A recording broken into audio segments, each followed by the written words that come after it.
Hey everyone, Kalia here, back with another One Piece starter deck. This time we've got the Eustace Kid with the Worst Generation deck. This probably, I think, is the strongest out of all the starter decks, in my opinion. I think I've seen some other people online saying that as well. Honestly, not my favorite deck, kind of not really my play style, but this is a fantastic deck. It feels so consistent. It just plays creatures every single turn. It's got that tempo going for it. Really hard to beat for the other starter decks, but still kind of a fun one to play against. Again, not my favorite one, not really my play style. This is definitely my husband's favorite deck, though. Probably one that he's going to be playing at pre-release. Which, if you are interested in this game, you are definitely going to want to attend a pre-release at your local game store. I'm going to put a link up on the screen here. Bandai has a website where I believe starting on the 16th, you'll be able to start signing up at your local store to be able to attend one of the pre-releases. There's going to be special editions of these starter decks that are going to be there with kind of special leader cards that you can only get from those. So again, if you are interested in this game, you're definitely going to want to check that out and sign up for one of those events. But anyway, let's just dive right into this and talk about what makes this deck so good. Okay, so there's our first look at Kid himself. Also got the Trafalgar Law there. We'll start off with the leader side of things. God, look at that artwork. This looks great. I love how cocky Kid is. He's a fun character in the show. He's got a really cool ability too. That ability to kind of essentially Magneto, but with just a metal arm. Kind of seems like what he does with his ability. He's a fun character. I like him a lot. I feel like that's kind of the story of One Piece, though. Just a million just fantastic characters. Like you throw a rock in One Piece and you'll hit a great character. All right. So yeah, look at that kid. Okay, so his ability, probably one of the things that makes him so strong in general. This ability here, it allows you to, I think it's cost 3 is what it is. Yeah, cost 3 there. You can kind of see that a little bit. Yeah, that cost 3 that you can see. Um, and then if you do that, you can refresh. So basically, if you attack with one of your characters, it taps them. If you pay 3 with this, then you can refresh your leader, actually, sorry, just your leader, and be able to attack again. So, I mean, that may mean that doesn't sound super strong if you haven't played this game or haven't played a lot of card games in general, but especially because the starter decks, it is insane. In the late game, you buff him up with a ton of your Dawn, which again, your Dawn are basically your mana in this game, and if you equip some of those to your characters, it makes them stronger, makes it easier for them to get their attacks through. Buff him up with those, attack, refresh him, attack again for all of that damage. It essentially becomes two huge attacks that are really, really hard to stop. And considering this deck just plays character after character after character, he usually has a ton of characters on the board and can always follow up with those attacks or get those ones through first to force maybe some blockers to go through to save people's lives. Just insane. Very, very difficult to do anything against in the late game against this card. Fantastic leader. Next up, we got the Urag. I think I'm pronouncing that right. He's a 2 cost for 3,000. His ability, though, is kind of what makes him a little bit playable in this deck. You just equip 1 Dawn to him, and then he gets plus 2,000. Very nice. So he's a 5,000, or really 6,000 once you equip the Dawn for 2 cost. Not bad. Again, perfect for this kind of deck, too, that just wants to play a bunch of cheap little minions, or cheap characters, rather, so that you can just get a lot on the board and then be able to attack every single turn with them. Get 2 of those Urogs. Next, we got the Killer. Killer is a great card. Good representation of the first mate of the Kid Pirates there. 3 costs for 3,000, but his ability is really what makes him good here. So when you play him, you can kill a tapped, so the character does have to be tapped, a tapped character that costs 3 or less. So can be, not always the best if your opponent's playing a little bit more passive. But if you're playing against the Luffy deck, as an example, Luffy's almost always going to have something tapped that costs 3. So you can kill a Sanji with this. Maybe kill a Robin with this. Lots of different cards in that deck that you can just instantly wipe off the board with a killer. Very good. I'm pretty sure his ability, his trigger there, when you get him from your life, is to basically just use his main ability, or maybe play him. I can't remember. Again, I'll just have that up there. Next up, we got the Basil Hawkins. It's an interesting card. 5 cost for 6,000. It's a decent stat line, but his ability is what makes him interesting. So you equip one Dawn to him, and then it makes it so if he attacks a tapped minion on your opponent's side and kills it, then it refreshes him.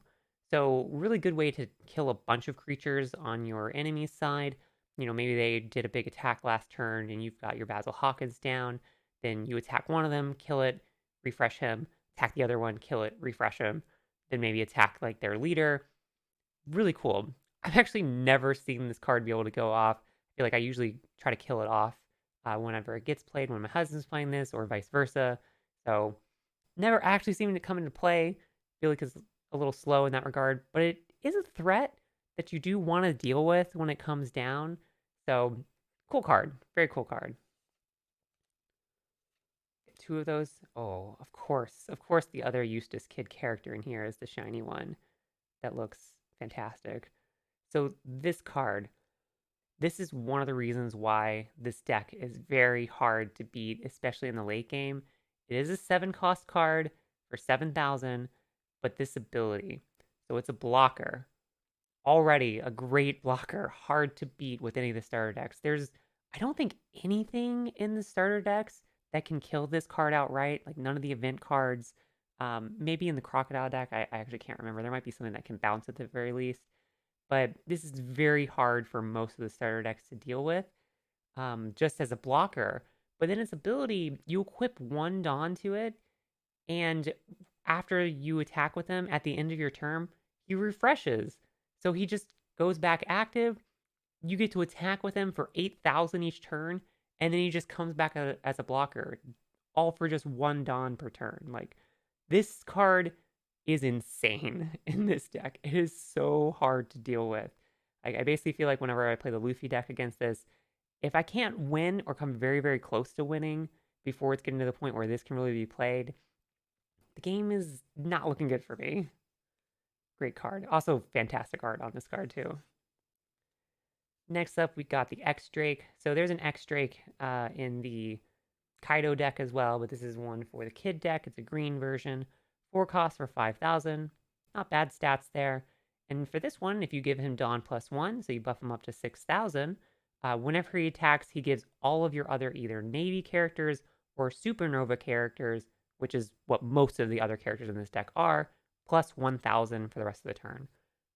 So you play this card down. The next turn you attack with it when you put one Dawn on it. And then every other attacker basically that you're going to be going in with on that turn gets plus 1,000.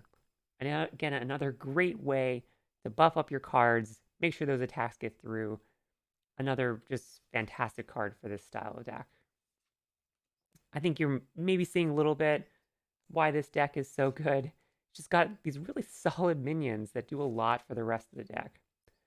Here's our first event card. I actually do not remember what the name of this card is at all, but this is a 1 cost, and then basically if you're being attacked, you can buff up one of your characters by 2,000. So again, makes it a little bit harder for your characters to die. Great way to save your Eustace Kid blocker in particular. So maybe he's getting attacked by something really huge. You can buff him up to save him there and still block with him for very cheap. It also refreshes one of your Dawn. So that doesn't always come into play with this deck specifically, just because there's not a lot of other events that you're playing. But if you did have 2 of these in your hand, you could play one if you only have one Dawn. That gets you plus 2,000, refresh it, and then you got another one to be able to play as well. So I know there was one game that I lost because I wasn't expecting my husband to have both of these in hand and be able to stop my attacks. I think he also might have had one of these in hand too to be able to get through. So this is another event card here. Again, similar to the last one. This is one that allows you to buff up a character by 4,000, and then you get to refresh one of your Dawn again. So a little bit more expensive, but gives you double the power for it. Oh, I did forget the trigger there. I actually don't remember what the trigger does, but you'll see that on screen. But another good way to kind of be able to combo actually with this card again. So maybe you play this one first, buff something up by 4,000, refreshes your Dawn, then you got one more to be able to play this as well. Kind of crazy when you are able to do that. Doesn't happen often because, again, there's only 4 total of, well, I guess there's more of these, actually. Didn't realize that. There's 4 of these and 2 of the other ones. Okay, I'm going to be honest. I've legitimately never played this card. I've never drawn this card when I played it. My husband has never played this card. I have not read this card. I don't know what this one does. I think it bounces a character. I'll just put it on screen. I've never seen this one come into play. So I do like that art though on it. That's really cool. You get 2 of those. And then just you're done. All right. Let's get into this other side here. First up, we got the Trafalgar Law. Got some great art on that. Really cool shine. This is also a really good card too. So 5 costs for 6,000. And then when you play him, you can refresh one of your cards that costs 5 or less. So one of the things that I like about this game is that you just have one main phase, and you can do any of the stuff you want in your main phase in any order. So you can play cards, then attack, then play more cards, then do more attacks, use abilities, whatever order you want, whatever makes most sense. I really like that freedom in a lot of card games. So it's really kind of fun to play with. But that's what makes this card so good. So since it gives you that ability to refresh a card, basically you attack with something that costs 5 or less, play your Trafalgar, refresh that, get another attacker. If you had equipped Dawn to that character to buff them up, well, they go in with another big attack. Just another fantastic card. Very similar to the leader ability in this deck. So if you remember that Eustace Kid ability, lets you refresh your leader specifically. This lets you refresh those, I think it's Supernova cards specifically, but they do have to cost 5 or less. But this deck plays plenty of 5 cost or less cards. I mean, heck, you could even refresh the Trafalgar here and go in with another attack if you had 2 on the board, which you can because you got 2 in this deck. Right. And then we just got our Veto here. Just a basic card, 3 costs for 5,000. Nothing super interesting there. Pretty solid in this deck, though. Again, where you just want to kind of make sure you've got more creatures on the board every single turn. Got the Gang Beiji there.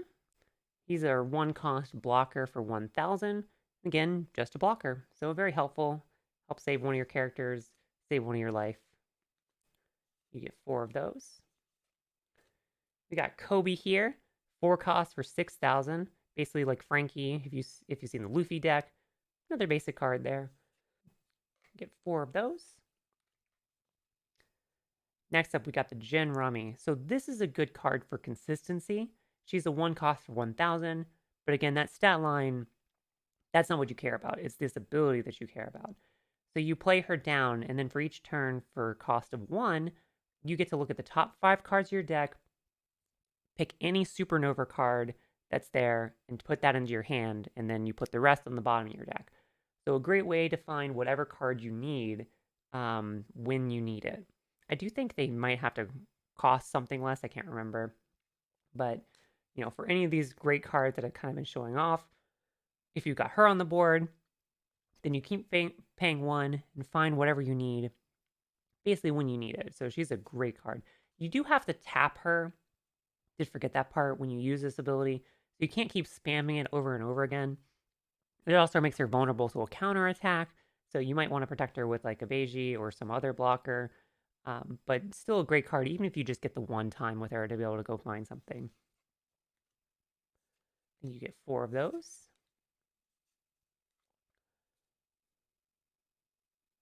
Wow, I'm blanking on the name of this guy. I can't remember what he's called. Anyway, so he's a 2 cost for 3,000. And then if you do Dawn 1, I don't remember that either. So I'm just going to put this one up here. Honestly, another card that I really haven't seen myself play a lot or my husband play a lot, so I just can't quite remember what this one does offhand. But he's not a bad card, just never seems to come into play too much in our games. And sorry about that. I don't know why I can't remember who this guy's name is. Next up, we got Heat. Another just basic card, 2 costs for 4,000. Usually not a super interesting card, and yes, not a super interesting card. But again, good for this deck that just wants to play a lot of cheap minions a lot of the time. Very easy to buff up to, get an attack through. And then you got poor little Beppo, looking all sad there. But Beppo's actually better than you might think, again, in a deck like this specifically. One cost for 3,000. Very weak card in that sense, stat line wise, but buff him up with 2 Dawn, you got a bunch of cheap attackers. I know there was one game where, my husband went second, you get 2 Dawn when you go second, and he just played these 2 Beppos on his turn 1, and then next turn just did some big attacks for me, took out a lot of life really early, and I didn't really have a way to kind of respond. I just didn't have a great opening hand. So the Beppo beat down can kind of be real. You got to watch out for Beppo. Sometimes he's a little bit of a sleeper, at least again, just in this starter deck. Certainly probably one of those cards you would replace early on if you were trying to improve on this deck. Looking for the starter deck. And you just got 4 of these little Beppos. And that's it. That is the Eustace Kid Worst Generation deck. Really fun deck. Again, not my personal favorite, but a super strong deck.